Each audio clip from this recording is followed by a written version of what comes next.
Жасалу жолы өте оңай, ең дәмді торт жасаймыз. 2 жұмыртқамызға 1 стакан құмшекерімізді салып, әбден араластырып аламыз. Үстінен 1 стакан қатығымызды құйып, тағы да араластырамыз. 2 ас қасық какаомызды, ванилин және де қопсықышымызды салып, араластырамыз.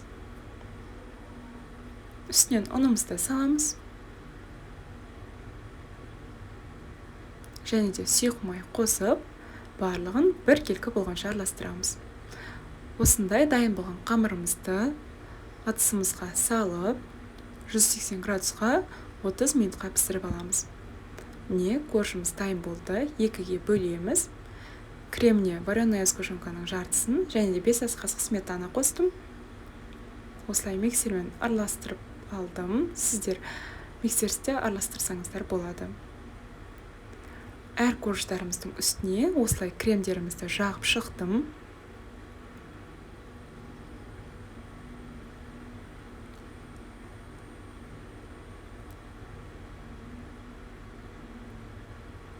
Тегістеген кездегі қалған корждарымызды осылай шеттеріне жақтым.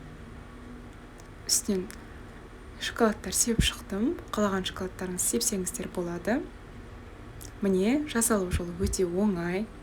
Сіздер де жасап көріңіздер. Өте дәмді ас болсын.